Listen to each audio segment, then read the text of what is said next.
Marcos 12, 41 a 44. Eu vou fazer a leitura e peço aos irmãos que escutem com atenção a leitura da palavra. Marcos 12, 41 a 44. Diz assim a palavra do Senhor: Assentado diante do gasofilácio, observava Jesus como o povo lançava ali o dinheiro. Ora, muitos ricos depositavam grandes quantias. Vindo, porém, uma viúva pobre, depositou 2 pequenas moedas correspondentes a um quadrante. E, chamando seus discípulos, disse-lhes: Em verdade vos digo que esta viúva pobre depositou no gasofilácio mais do que fizeram todos os ofertantes, porque todos eles ofertaram do que lhes sobrava. Ela, porém, da sua pobreza, deu tudo quanto possuía, todo o seu sustento. Vamos orar. Senhor Deus, quão bendito é o Senhor. O Senhor nos chama nessa noite para adorar em espírito e em verdade, para ter o coração voltado para o Senhor por meio da Tua palavra. E eu peço que o Senhor nos dê a graça de ouvir a Tua voz, que o Senhor me dê fidelidade ao pregar esse texto e me dê ousadia ao vivê-lo, e peço que os meus irmãos escutem com atenção e também possam viver esse texto. Esse é um daqueles textos, ó Deus, que pregá-lo é mais fácil do que vivê-lo, e que o Senhor ajude-nos, a todos nós, a amar o Senhor de todo o nosso coração, a colocar o Senhor em primeiro lugar nas nossas vidas.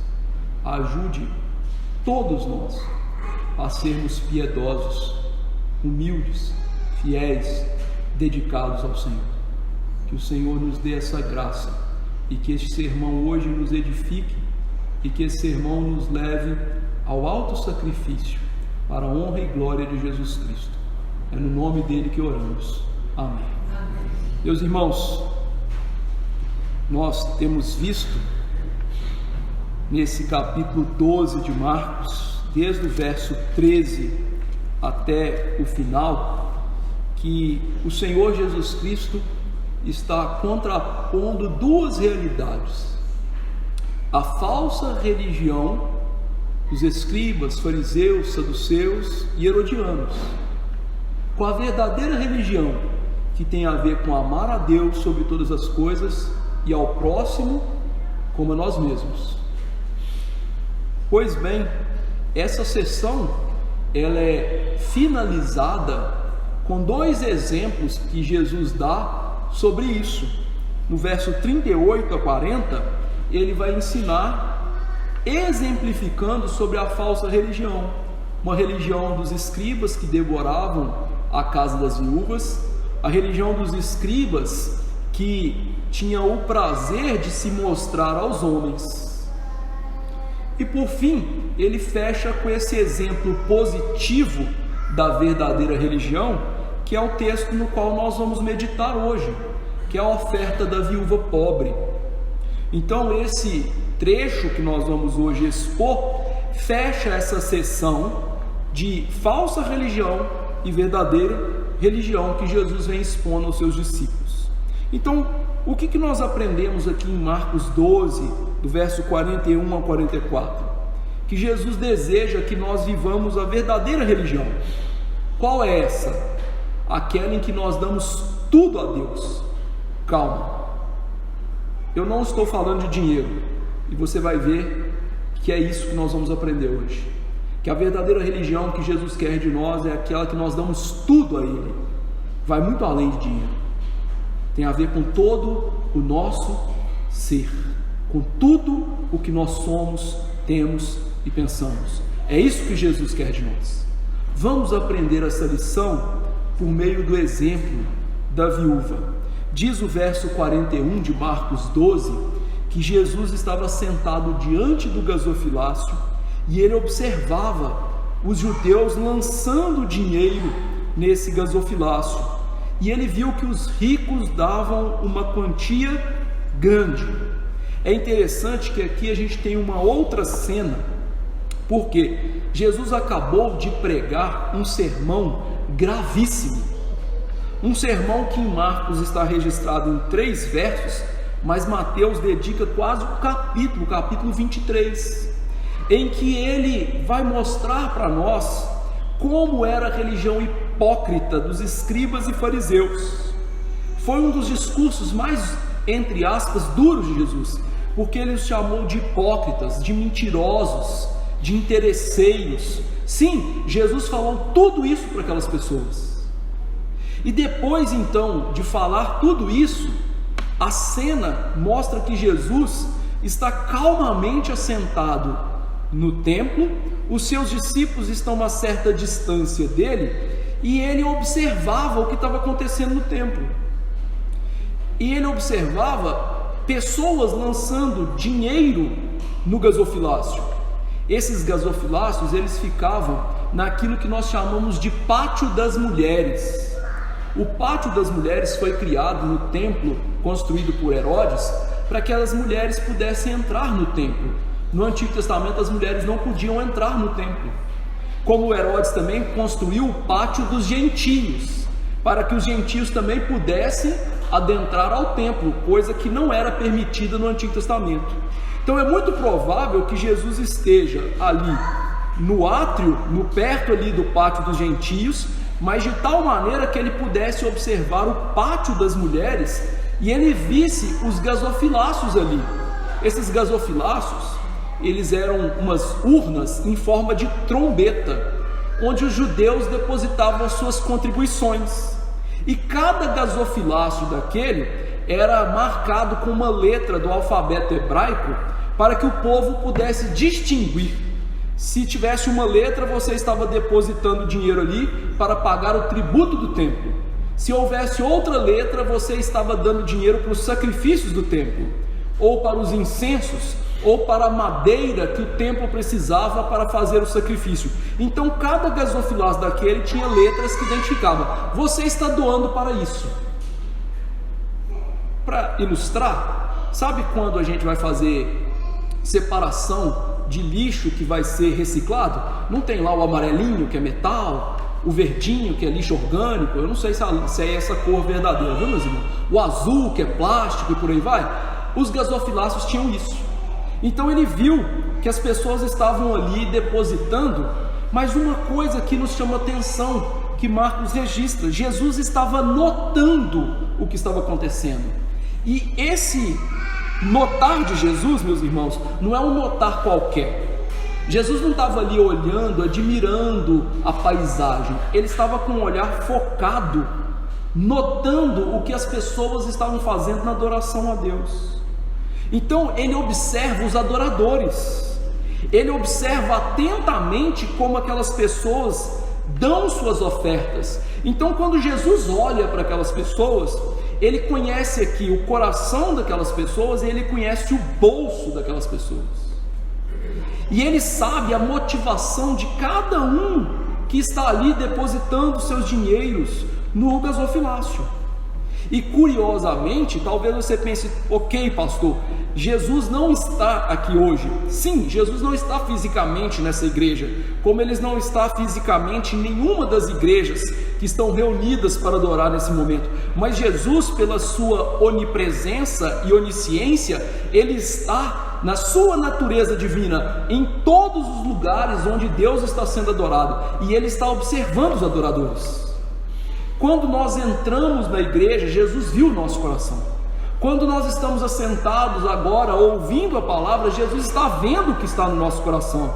Jesus, meus irmãos, sonda a cada um, e ele vê a atitude interna nossa para com Deus. Por quê? Porque Jesus tem nos ensinado nessa grande sessão de Marcos que a verdadeira religião começa dentro do coração transformado por Deus.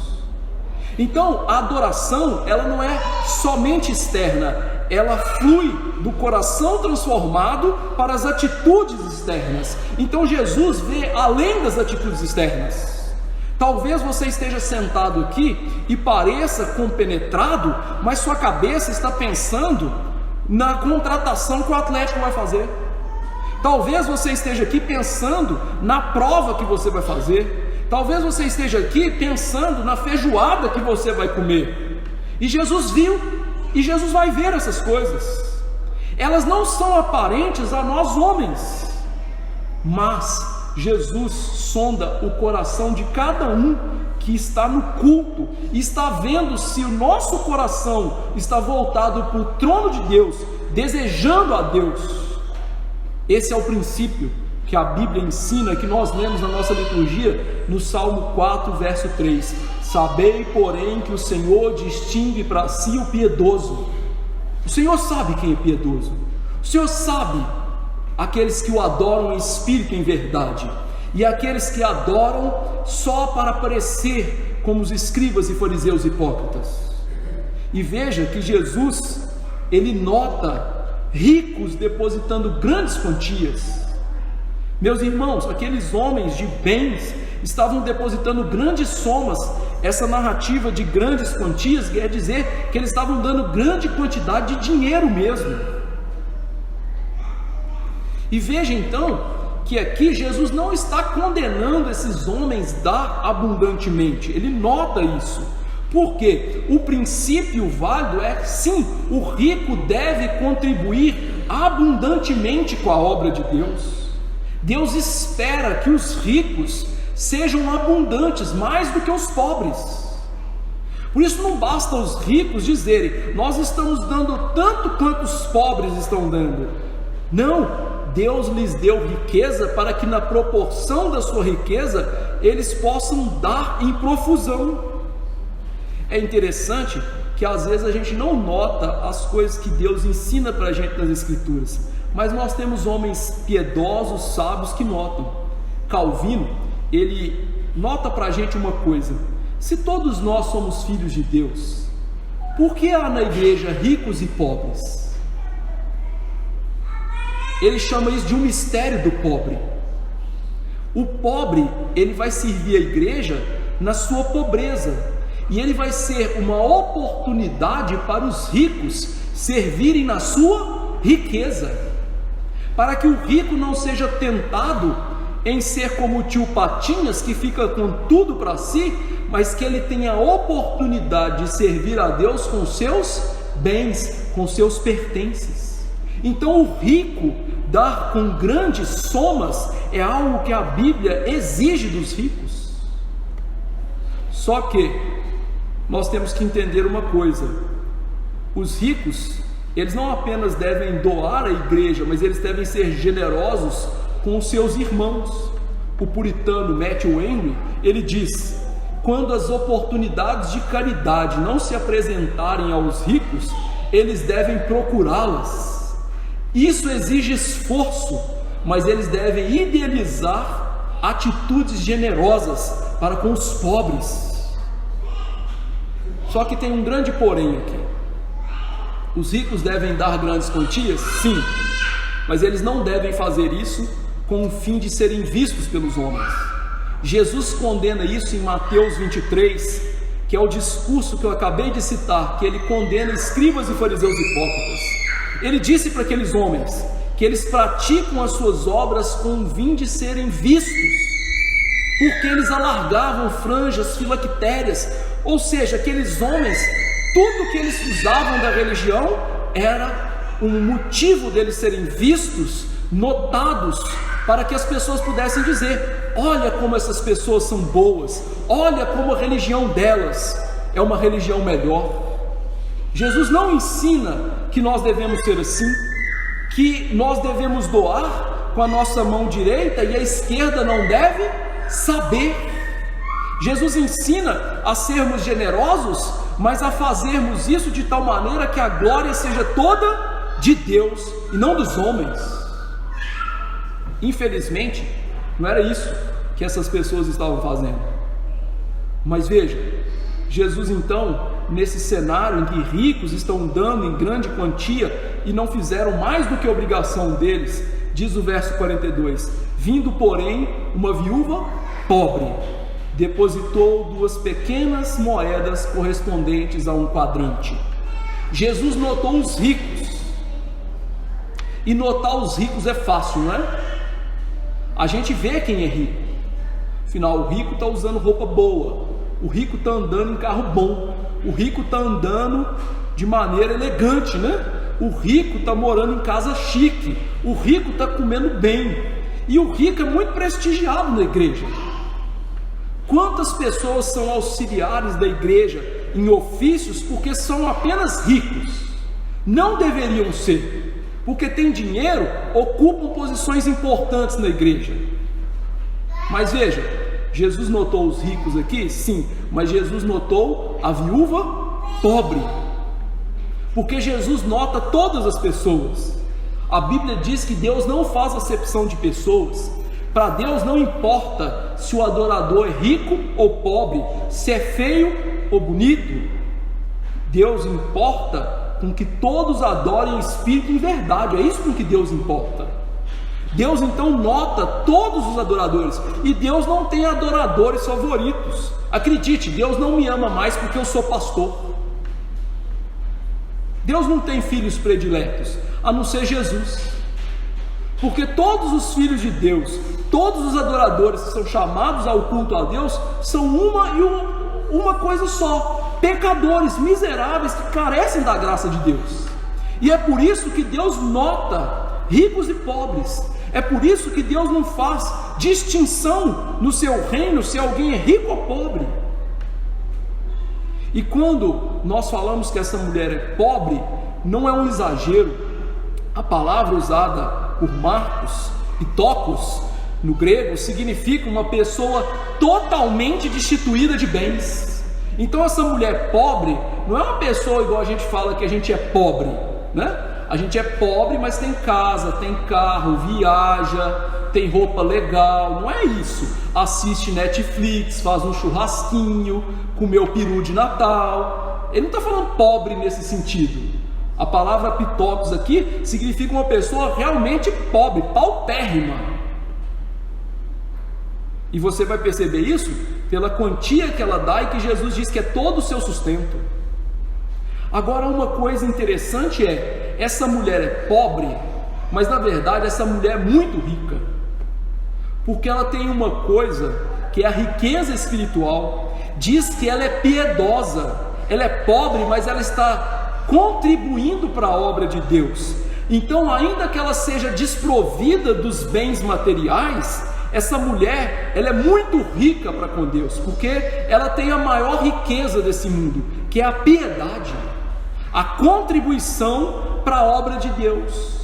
Mesmo pobre, mesmo não tendo os recursos que nós temos e que os ricos tinham, essa mulher contribuía com a obra de Deus. Então ela nos dá 2 lições importantes. Primeiro, pessoas piedosas podem ser desprovidas de recursos financeiros. O que eu quero dizer? Pessoas piedosas podem ser pobres. Isso contraria a teologia de prosperidade que a gente tem nos nossos dias. A teologia que diz: você é filho de Deus, você não pode sofrer, você não pode passar dificuldade financeira, você tem que ter o melhor nesse mundo. Mas eu quero lhe lembrar uma coisa: Jesus era pobre. Jesus é filho de Deus mais do que qualquer um de nós, porque Jesus era filho de Deus na sua essência. Ele diz: eu e o Pai somos um. João 10:30. João 1, capítulo 1, verso 1 ao 3 diz que ele é o Verbo estava com Deus, e o Verbo era Deus, o Verbo estava no princípio, que ele fez todas as coisas. Então Jesus, mesmo sendo Deus em carne, era pobre. E os apóstolos? Todos eles passaram inúmeras dificuldades financeiras. Paulo diz que ele teve até fome na sua vida de apostolado, e por isso que ele teve que aprender a viver contente em todas as coisas. Então essa mulher era piedosa, mas mesmo assim ela era pobre. Então ser filho de Deus não significa ser rico financeiramente.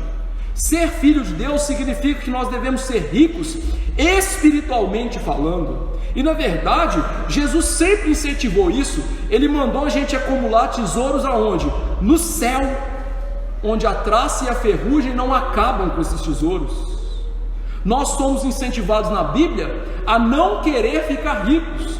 Paulo diz que nós querermos ser ricos é pecaminoso e que o amor ao dinheiro é a raiz de todos os males. Então a Bíblia não ensina a gente a acumular riquezas nesse mundo. Isso é uma tolice modorrenta dessa teologia que diz que crente tem que ser rico, crente não pode passar aperto. Coitado de Jesus, ele não deve ser crente. Tadinho de Jesus. Em segundo lugar, o exemplo dessa mulher nos ensina que mesmo que ela aos olhos humanos pareça ser insignificante, ela ainda contribuiu com a obra de Deus. O que eu quero dizer com isso? Às vezes nós nos julgamos insignificantes pelo que nós não temos e o que não somos, e pensamos o seguinte: ok, não posso trabalhar com nada na obra de Deus. Querido irmão, acredite, Deus deu o suficiente a cada um dos seus filhos para poder trabalhar para Ele. Ainda que todos nós sejamos servos inúteis, como a gente já aprendeu, Deus nos deu instrumentalidade para trabalhar. Então nós não temos motivo para nos excusar do trabalho do Senhor. Nós crentes, a gente tem que deixar o vitimismo tolo e que pensa assim: eu não posso fazer nada, eu não sou nada, eu não sou ninguém, e aprender ao quê? Que sim, Deus nos chamou e nos deu bênçãos espirituais para que nós contribuíssemos com o crescimento do seu reino, com o avanço do seu reino. E é isso que está acontecendo. Essa mulher que não era considerada nada na sociedade, ela está trabalhando com Deus mesmo com o pouco que ela tinha. Então esse discurso que eu não tenho nada, eu não posso nada, não é verdadeiro. Essa mulher é um discurso vivo para nós de que mesmo alguém que não tenha muito, tem aquilo que Deus quer e aquilo que Deus demanda que possamos dar a Ele ou demos a Ele. Então veja que essa mulher tinha disposição completa de servir a Deus. Essa mulher tinha um entendimento espiritual: tenho pouco, mas posso servir a Deus com o meu pouco. E o que ela deu? De acordo com o original grego, essa mulher deu 2 leptas, que eram o mesmo que um quadrante de um assário. Um assário valia 16 centavos de um denário. O denário era o trabalho de um dia de um homem. Então o que aquela mulher deu foi 1/64 avos do trabalho de um dia de uma pessoa. 1/64 avos. Ou seja, você pega o trabalho de um dia e divide por 64. Foi isso que ela deu. Então digamos que você ganhe num dia R$64. Eu sei que não é. Você divide 64 por 64, dá quanto? 1. Então aquela mulher deu 1. Foi isso que ela deu. E é interessante que a descrição de como ela dá e o que ela dá é justamente para chamar nossa atenção para como se fosse algo insignificante. Porque essa palavra lepton, ela deu origem à palavra inglesa para folha. Em inglês, leaf é folha, e leaf vem de lepton, do grego. Ou seja, o que aquela mulher deu? 2 folhinhas. Agora imagina a cena. Imagina esse gasofilácio. Você vem à frente e joga 2 folhinhas aqui dentro. Alguém vai notar essas 2 folhinhas? Agora imagina uma pessoa tira um bolo de dinheiro, só nota de 200, e começa a contar e joga ali dentro. Quem você notaria? Quem você acharia que estava dando mais? Olha o contraste. Jesus notou, mesmo com o barulho curto e abafado da oferta daquela mulher, o que ela estava dando. Por quê? Porque ele viu com outra ótica, ele viu com outro prisma. Ele viu que aquela mulher não deixou se tomar pela insignificância e a insignificante quantia que ela ia dar, e mesmo assim ela deu. É por isso que Jesus, em outro lugar, ele disse que certos trabalhadores haviam recebido 1 denário, 1 talento, 5 talentos e 10 talentos, e que aqueles trabalhadores tinham que produzir para o reino, e aquele que tinha o que ele fez? Ele encobriu o seu talento.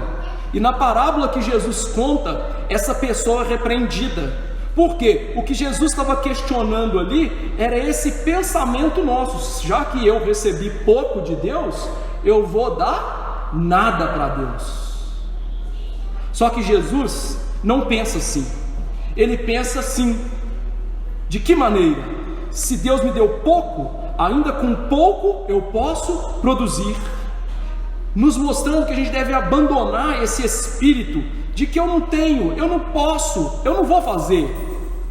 A viúva tinha pouco, e ela pensou: o pouco que eu tenho é para Deus. E é isso que Deus quer ver nos verdadeiros crentes. É isso que Deus quer que nós tenhamos de ímpeto para servi-lo. E é isso que Jesus quer passar aos seus discípulos, essa lição importantíssima da verdadeira religião, que aquilo que a gente tem deve ser devotado a Deus. Por isso que o verso 43 diz: chamando os discípulos, disse-lhe: em verdade vos digo, que essa viúva pobre, veja que de novo está escrito pobre, depositou no gasofilácio mais do que todos os ofertantes fizeram. Jesus, meus irmãos, viu aquilo, e ele achou aquilo tão importante, que ele chama os discípulos. Os discípulos não estavam sentadinhos do lado dele enfileirados, ele tem que chamar os discípulos. E veja, sempre que Jesus faz isso, uma lição importante vem. No Evangelho de Marcos, Jesus fez isso no capítulo 3, verso 13, no capítulo 6, verso 7, no capítulo 8, verso 1, e depois no verso 34, e no capítulo 10, verso 42. Todas essas vezes que Jesus fez isso, ele quis dar para eles uma lição muito importante. Então Jesus congrega esses homens para passar para eles algo que deveria ser guardado no coração, algo que eles não deveriam esquecer. E de fato não foi esquecido, porque ainda que Marcos escreva esse evangelho, ele escreve debaixo da batuta de Pedro. Então Pedro é o narrador dos fatos aqui. E veja que isso aqui também é registrado em Lucas. Ou seja, Jesus queria dar aquela lição importantíssima. E essa lição importantíssima, ela é introduzida não só com o chamado dos apóstolos, mas o nosso texto diz que ele está falando: em verdade vos digo. Essa expressão em verdade, no grego, é amém. Quando que a gente fala amém na nossa vida? Depois de uma oração, né? Ou depois que alguém faz uma pregação, você fala amém, não é assim? Assim seja. Só que Jesus, curiosamente, algumas vezes nas suas falas, ele começa com amém, ou às vezes até com amém, amém. Por que Jesus faz isso? Em primeiro lugar, porque no Antigo Testamento, alguns dos discursos de Deus foram começados com amém. Quando Deus queria dar aos judeus grandes declarações, grandes ensinos, ele começava às vezes seus discursos no hebraico com amém. Então Jesus faz isso para mostrar o quê? Olha, eu estou aqui tomando como Messias a mesma prerrogativa de Deus lá no Antigo Testamento para discursar ao povo. Então, quando Jesus fala isso, ele está se identificando como Deus que fala de maneira autoritativa. Então a palavra de Jesus aqui tem autoridade divina.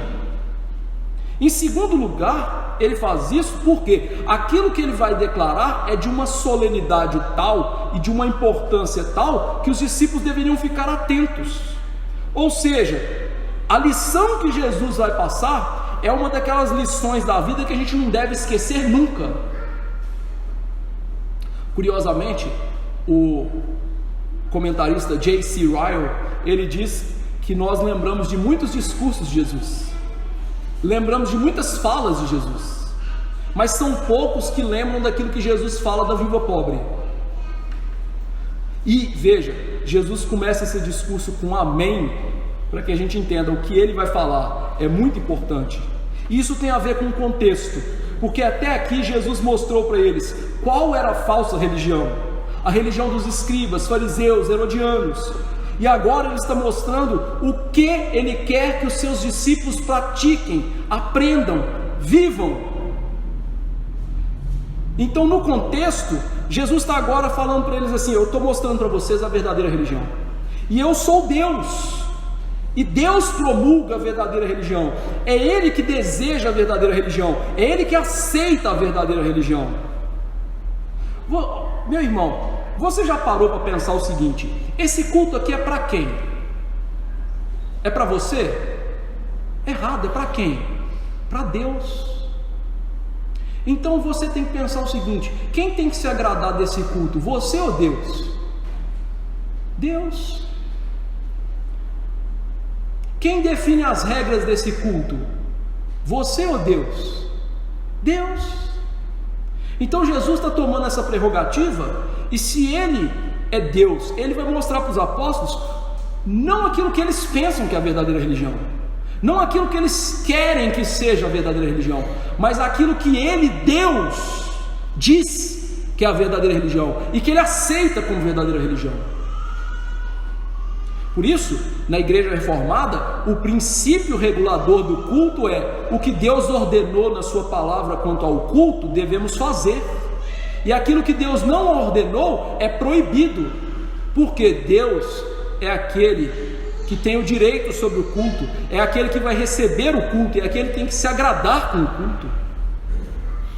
E o que Jesus está mostrando aqui para eles tem a ver com a verdadeira religião, com o culto na vida. Porque às vezes nós pensamos, né, culto é só no domingo. Sim, o culto público é só no domingo, no dia do Senhor, na assembleia solene, na santa convocação. Por isso que a gente começa o culto falando sobre o que? Chamada à adoração. Mas a vida é um culto. Paulo, lá em Romanos 12, 1 e 2, ele diz para nós que o culto racional que nós prestamos a Deus é não nos conformarmos com este século, mas termos a nossa mente transformada, e para então aprendermos e aprovarmos e provarmos na nossa vida a boa, perfeita e agradável vontade de Deus. Ou seja, o que ele está ensinando para a gente? Que o culto lógico da nossa vida deve ser de acordo com Deus, e que toda vida é um culto a Deus. Então quem decide como eu devo viver e cultuar a Deus na minha vida é Deus, não é você, não sou nem eu, o pastor. Se um pastor fizer isso, se um irmão fizer isso, Paulo chama lá em Colossenses 2 de culto de si mesmo. Então quem define a verdadeira religião? Deus. Se eu chegar para vocês semana que vem e falar assim: olha, todo mundo aqui tem que dar 2 pulinhos para adorar a Deus, eu estou inventando algo que Deus não desejou. Isso é culto de si mesmo. Se eu inventar o seguinte: toda sexta-feira do mês nós vamos fazer uma campanha para as nossas famílias se converterem, isso é culto de si mesmo. Parece piedoso, mas é culto de si mesmo. Porque onde que Deus manda a gente fazer isso na Bíblia? Onde que está escrito para Deus mandando a gente fazer campanha para salvar nossas famílias? Isso é culto de si mesmo. Então quando Jesus diz amém, ele está falando assim: ó, quem manda nesse negócio aqui sou eu, quem fala o que tem que ser sou eu, não é você. Amém, eu mando. E ele então ensina sobre a verdadeira religião, e ele nota o que? Aquela mulher deu mais do que todos, qualificando que o que ela dá é maior. Por quê? Por causa do sacrifício que ela faz. Então Jesus qualifica o sacrifício como grande ou pequeno, não pela quantia que você dá, mas pela quantia que você retém. Um homem que tem 1 bilhão no banco dá 1 milhão para a igreja, não é grande coisa, não. Quanto que 1 bilhão é maior que 1 milhão? É isso que ele está falando. Então Jesus está mostrando que ela deu mais, não por quanto da quantia que ela deu, porque 1,64 avos de um denário é muito menos do que aquelas grandes e grandes quantias que eles davam, no sentido físico, financeiro. Mas ele está falando isso porque aquilo que estava oculto aos olhos humanos, ele estava vendo. Então, quando Jesus diz, ela deu mais do que todos, Jesus inverte o nosso sistema de valores na igreja, mostrando que conceitos como maior é melhor e dar para receber não são bíblicos. Jesus elogia essa mulher por causa do fato dela conhecer Deus como seu provedor e ela se doar sacrificialmente a Deus, exemplificando aquilo que Jesus disse sobre a natureza do reino. O reino é dos pequeninos, o reino é daqueles que se veem como pequenos e vivem como pequenos diante de Deus, e que confiam em Deus e não em si mesmos.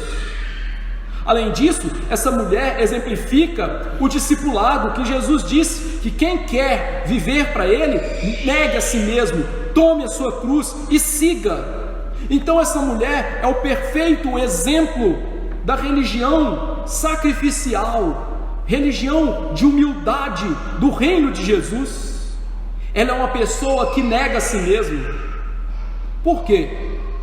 Dar recursos financeiros que são parcos e que vão, entre aspas, fazer falta, isso é um grande sacrifício, não é mesmo?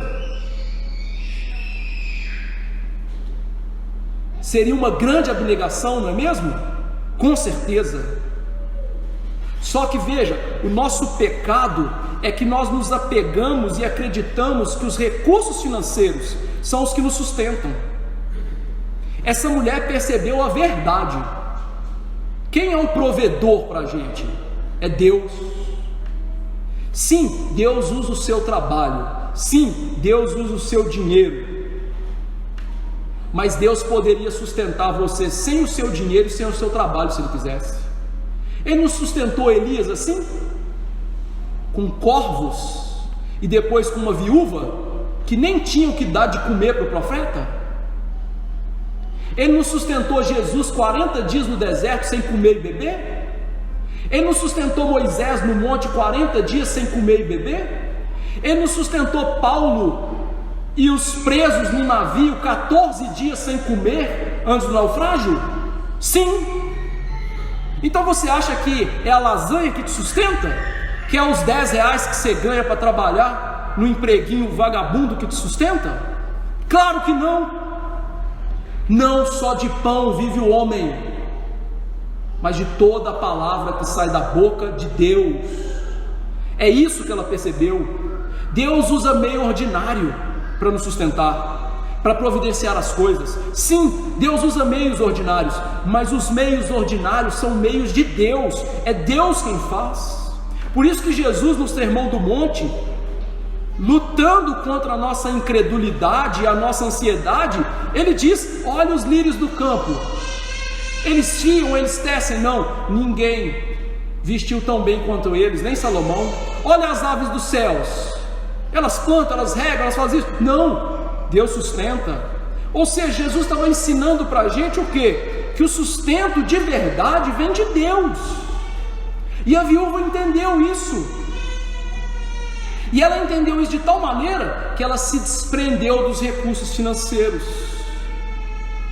Ela viu além das coisas físicas, ela viu a verdade celestial e bíblica, o provedor do crente, o provedor do homem, o provedor de verdade de todas as coisas é Deus.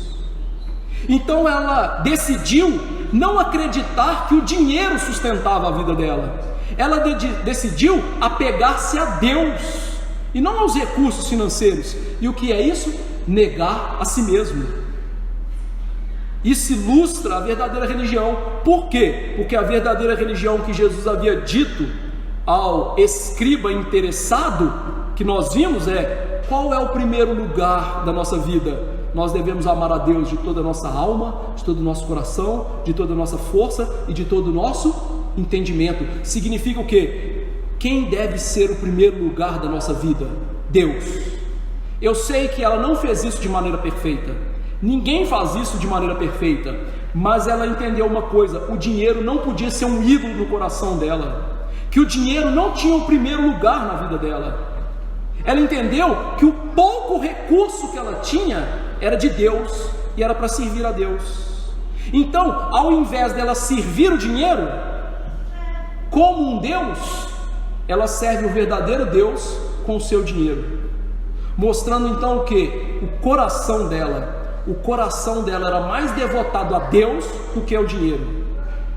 E Deus, por meio da palavra, nos diz que quem amar o dinheiro e quiser amar a Deus, não pode fazê-lo, porque há de aborrecer um e agradar o outro. Por isso nós não podemos servir a Deus e às riquezas. Essa mulher serviu a quem? A Deus. E ela então estava agradando ao verdadeiro Deus e desagradando a Mamon, desagradando o dinheiro, desagradando Satanás, que está por trás da adoração ao dinheiro. O Deus que nos dá trabalho, o Deus que nos dá força para trabalhar, Deus que nos dá saúde, Deus que nos dá tudo mais, Ele quer que a gente entenda o quê? Que tudo isso deve ser devolvido para Ele. E por que Jesus quer ensinar isso para os discípulos? Daqui a pouquinho, Judas vai trair Ele pelo preço de um escravo. Os discípulos tinham perguntado a Jesus: posso sentar à direita e à esquerda? Então aqueles homens, eles eram apegados a esse mundo físico, e Jesus precisava ensinar para eles: essa não é a verdadeira adoração. A verdadeira adoração é aqueles que se apegam a Deus. Então ele usa essa mulher insignificante para nós, insignificante para a sociedade, com poucos recursos, para dar uma lição espiritual incrível na gente, mostrar para a gente a verdadeira religião é aquela que põe Deus em primeiro lugar. E agora ele mostra isso. Por quê? Por que ela deu mais? Por quê? Verso 44: todos eles ofertavam do que lhes sobrava, ela porém da sua pobreza. Você percebeu quantas vezes pobreza aparece no texto? Da sua pobreza deu tudo quanto possuía, todo o seu sustento. Então, na visão de Jesus, essa viúva depositou no gasofilácio mais do que todos os outros. Por que a oferta dela é tão valiosa? Os ricos davam do que sobrava, ela deu da sua pobreza, do seu sustento. Ela podia ter ficado com uma moedinha para ela? Sim, a verdade é que ela deu as duas, porque ela sabia que Deus ia ser fiel. Ela sacrifica tudo, como um tal de Abraão, né? Abraão recebeu a promessa de que o filho dele receberia também a promessa, mas quando Deus disse para dar o filho, o que ele fez? Esteve pronto para dar tudo, o que era mais precioso para ele. Graças a Deus que Abraão viveu naquela época, né? Porque para ele o filho era mais precioso. Tem gente hoje que o dinheiro é muito mais precioso, né? A carreira, a profissão, do que os filhos, né? Mas a verdade é que essas pessoas nos mostram o quê? A vida com Deus é uma vida sacrificial, é uma vida de dar tudo. As duas moedas representavam o quê? Tudo. E Jesus sabia disso porque Ele é Deus. Porque você podia olhar para aquela mulher e ver que ela era pobre. Você conhece um pobre pela roupa do pobre, pelo tênis do pobre, pelo carro do pobre, ou por ele nem ter essas coisas direito. Mas agora saber que tudo aquilo é o sustento dela, Jesus teve que sondar como Deus a situação, porque Ele é onisciente.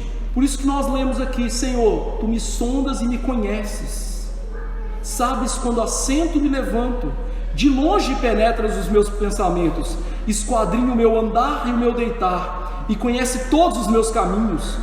Ou seja, o Salmo 139 mostra aquilo que Jesus está fazendo aqui, esquadrinhando, indo além, vendo de fato o que está acontecendo. E Jesus sabia que aquela mulher não era só pobre, mas o que aquilo que ela estava dando, pela sua onisciência, ele pôde conhecer, que ela estava dando todo o seu sustento. Então Jesus está olhando para ela como Deus, vendo o coração daquela mulher, observando o que ela deu e observando a sua religião, a sua forma de viver para Deus. Então um ponto enfatizado é o que? Essa mulher deu com grande generosidade, porque ela deu em fé. E por isso Jesus louva essa mulher, por isso a sua história está na Bíblia, e por isso ela é um exemplo para nós, porque a verdadeira religião é essa, é dar tudo a Deus, sabendo que Deus é o nosso provedor, e que Deus vai nos sustentar em todas as coisas, e que Deus não vai deixar faltar o que nós precisamos.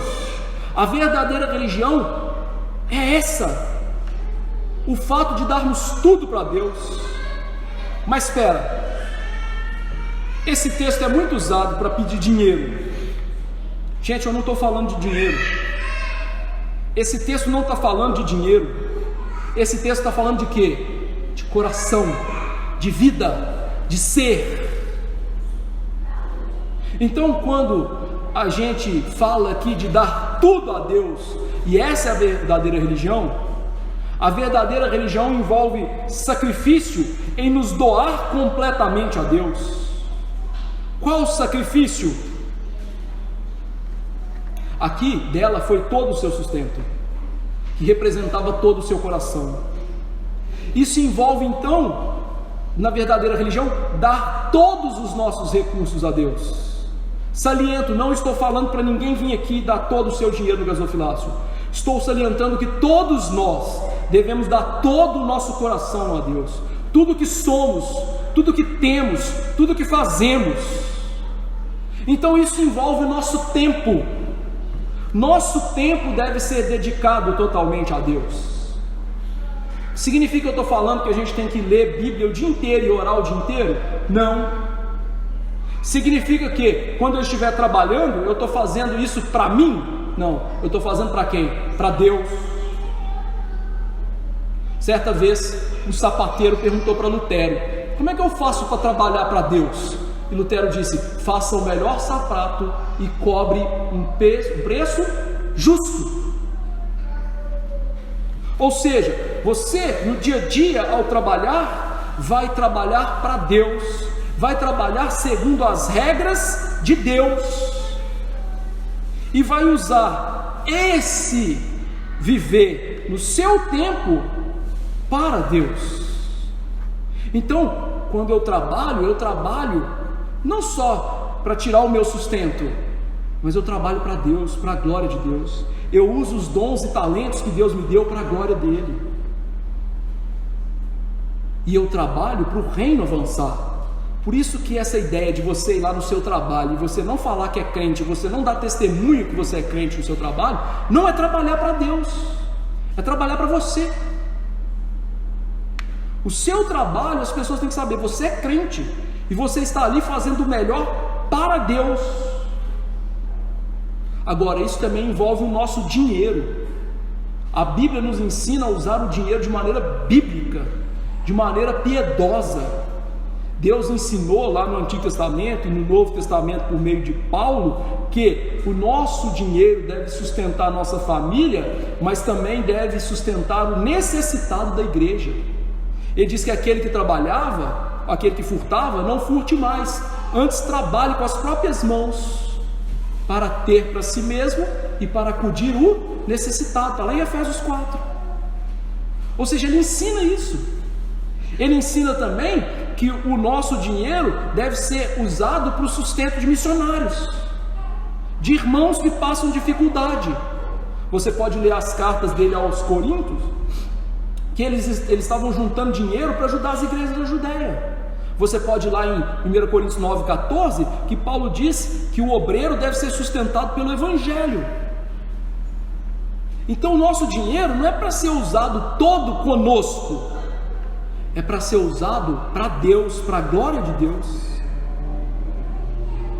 Então a verdadeira religião, e aqui eu só tratei de tempo e dinheiro, significa dar tudo a Deus, todo o nosso coração, em todas as áreas. Eu citei duas. Eu poderia ficar a noite inteira falando do seu relacionamento com seu cônjuge, dos seus filhos, com seus irmãos.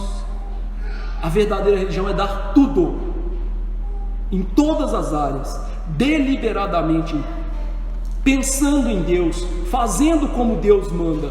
E isso sim é tomar a cruz, é negar a si mesmo e a seguir a Jesus, ou seja, viver de acordo com as regras de Jesus e para a glória de Jesus em todas as áreas da vida. E aí eu quero que você se lembre uma coisa: Jesus conhecia o coração da viúva, Ele conhece o seu.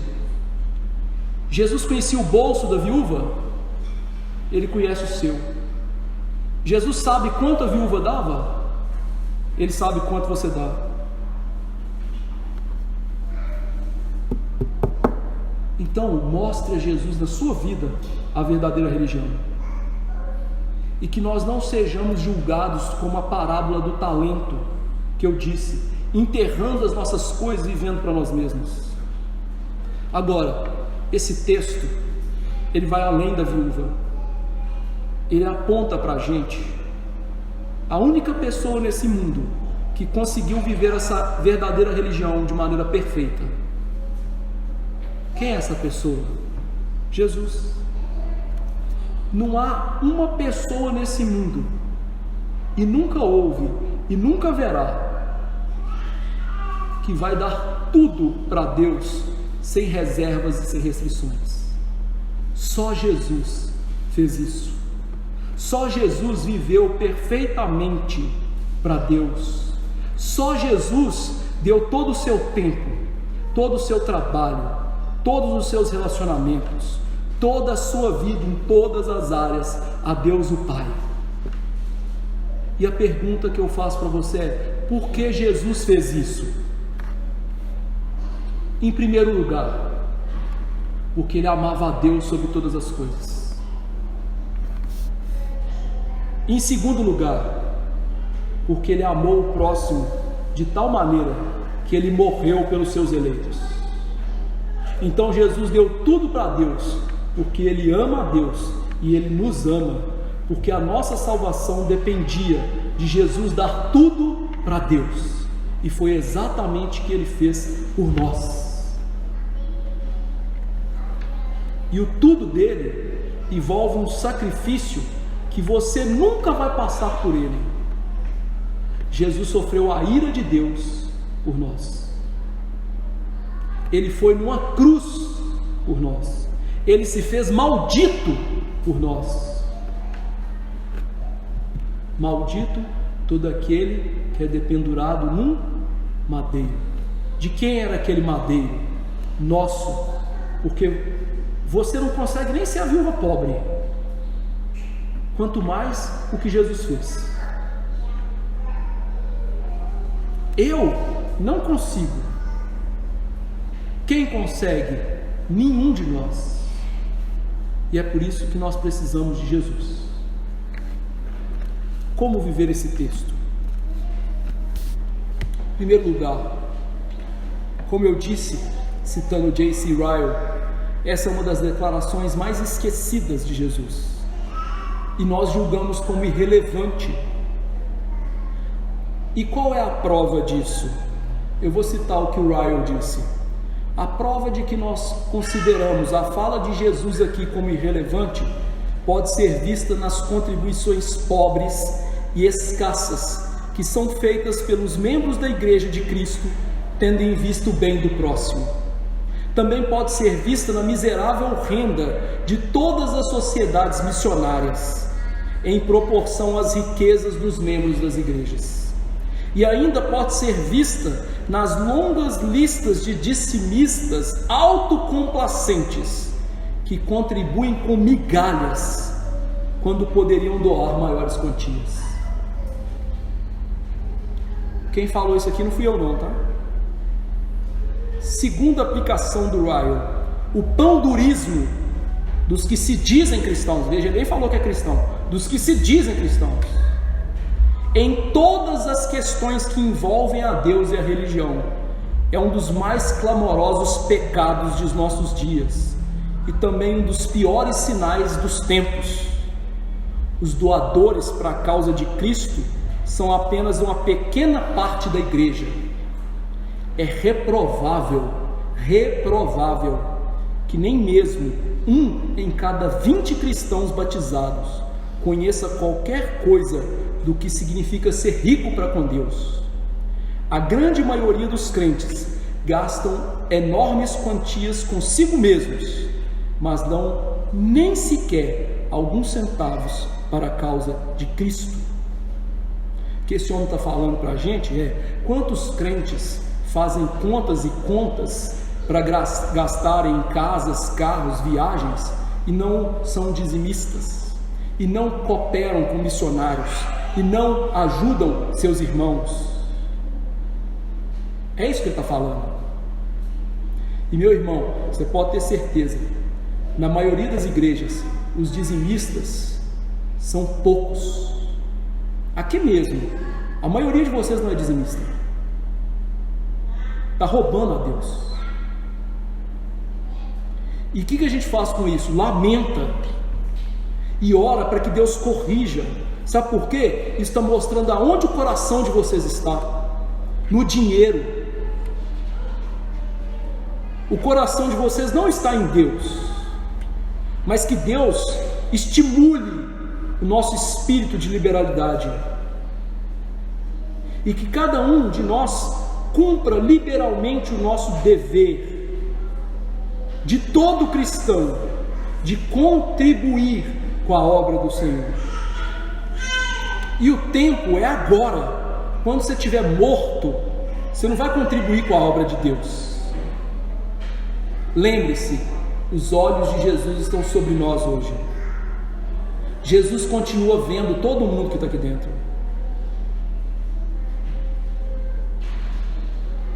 Em quarto lugar, acima de tudo, eu e você devemos contribuir na qualidade de discípulos de um Salvador crucificado, que na cruz se deu de corpo e alma por nós que somos crentes.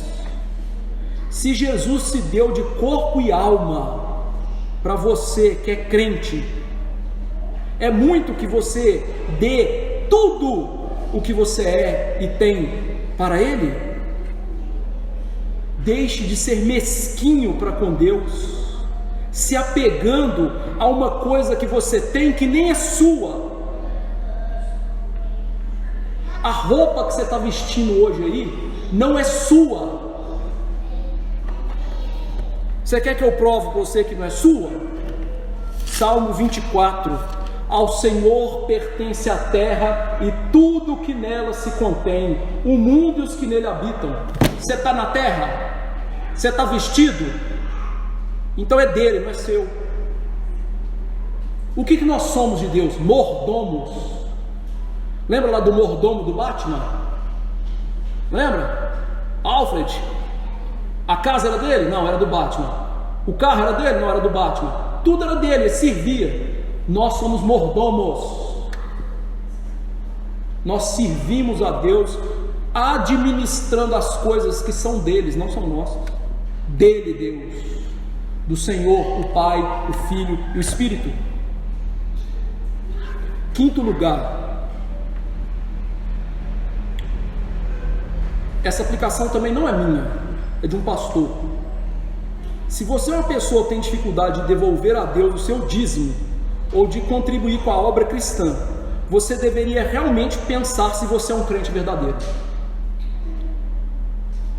O que nós vimos nesse texto é Jesus nos ensinando sobre o dever de dar tudo, todo o nosso coração, tudo que temos e somos. Se nós estamos retendo as coisas materiais, temos um maior apego a elas do que a Deus.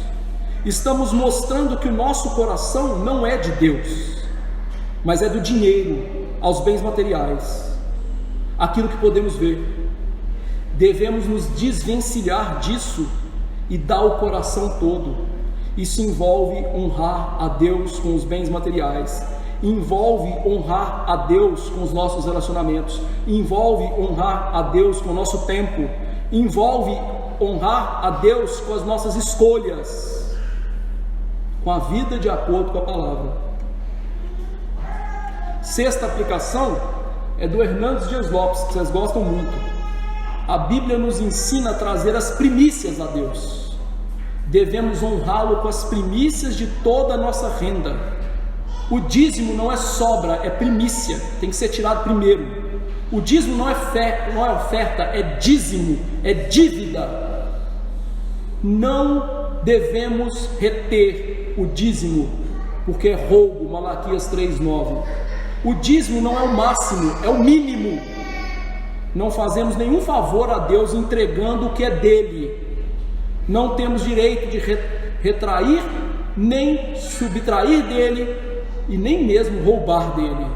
Não temos o direito de administrar o dízimo, nem de subestimar o dízimo. Jesus continua observando aqueles que o fazem. Ele conhece a nossa renda, ele conhece o nosso salário, ele sabe se estamos trazendo ou não, se somos generosos ou não. Hernandes Dias Lopes. Sétimo, aqui é a aplicação do seu pastor. Muitas pessoas, quando estão com problemas financeiros, o que eles deixam de fazer? Ir na academia? Não. Comer churrasco? Não. Beber cerveja? Não. Comprar roupa? Não. Passear? Não. O que eles fazem? Roubam a Deus. Afinal, ninguém vai ver, né? Nosso pastor já falou que ele nem olha para esse negócio, né? Eles pensam o quê? Eu vou resolver o meu problema financeiro tirando de Deus. Afinal, aquilo que eu vou devolver a Deus é a prestação que eu tenho que pagar. E eles pensam o seguinte, que a maneira de sair de problemas financeiros é com dinheiro. Completamente errado. Em primeiro lugar, por que é completamente errado?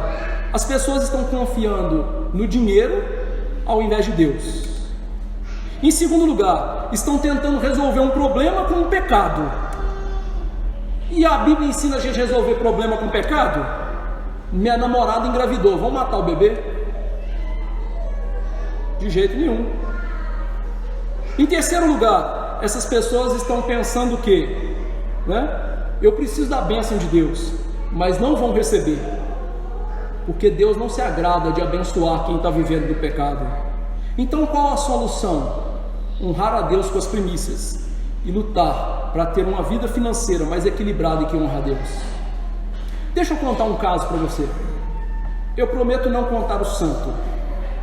Uma irmã da igreja uma vez chegou para mim e falou assim: pastor, eu estou devendo até a alma, o que eu faço?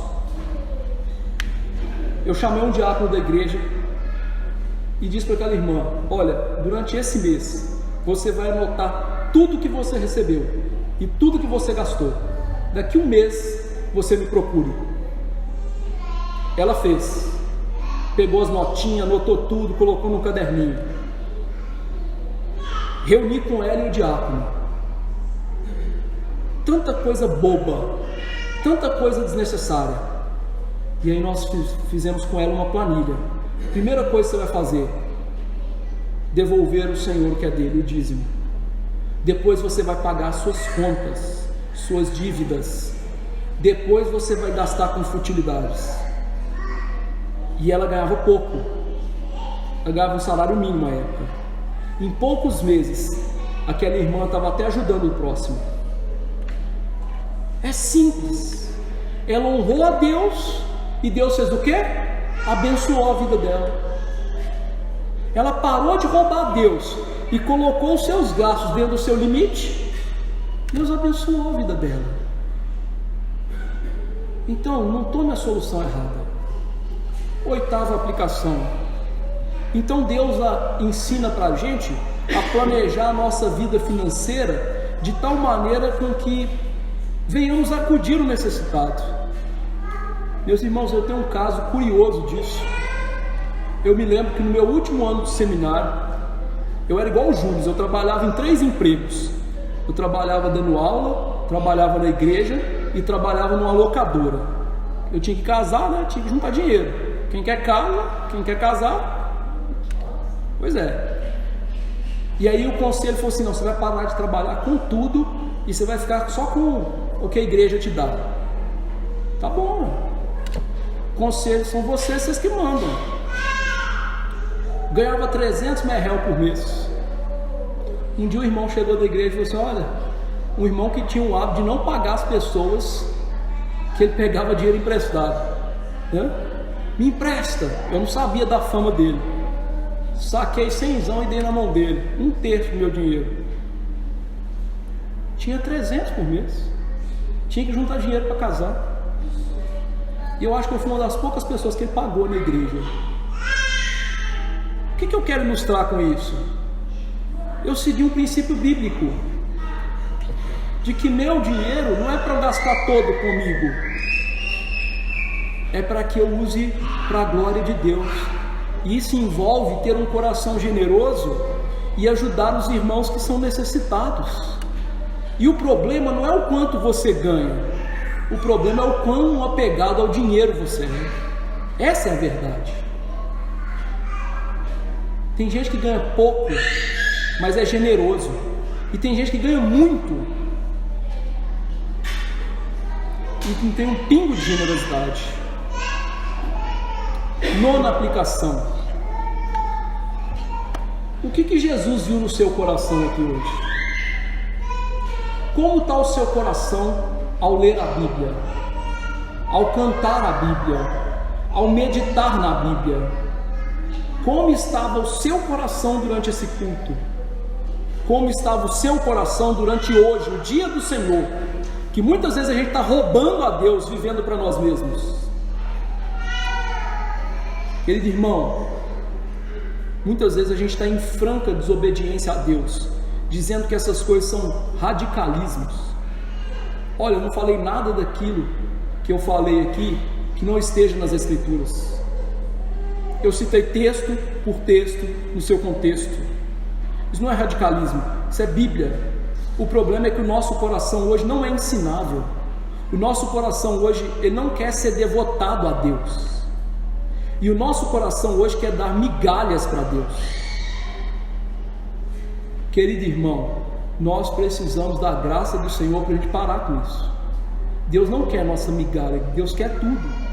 E se a gente não estiver disposto a dar tudo, no inferno Ele vai dar a ira dele para a gente. Ele não vai reter nenhuma gota. E cuidado, isso não é brincadeira. Espero que você se lembre disso no dia que você estiver diante do trono de Deus em juízo. 10º e último lugar. Então, o que a gente viu aqui não é a quantia que importa. O que importa é o quanto a gente está retendo de Deus, no nosso tempo, no nosso dinheiro, na nossa devocional, no nosso trabalho, no nosso relacionamento com o marido, mulher, filhos. Essa viúva deu pouco, entre aspas, mas ela deu tudo. Então eu lhe chamo hoje, meu irmão, a confiar que Deus lhe deu o que Ele lhe deu, para que você dê tudo a Ele. Que Deus lhe fez o que você é, para que você dê tudo a Ele. E eu chamo você a confiar em Deus. Pare de confiar nas coisas desse mundo. Pare de confiar naquilo que você vê. Como diz a Escritura, tolo é o homem que confia no homem, que faz do braço mortal a sua força. Pare de confiar em você. Pare de confiar no seu trabalho. Pare de confiar no seu dinheiro. Pare de confiar na sua inteligência. Confie em Deus. Isso é dar tudo para Deus. Seja deliberadamente generoso para com Deus, dando tudo a Ele, porque Ele não aceita menos que isso. Então a pergunta que eu fiz lá na introdução dessa sessão, o que você tem dado? Eu repito hoje, o que você tem dado? Que Deus me ajude e te ajude a dar tudo, como a viúva pobre. Vamos nos colocar de pé e orar ao nosso Senhor.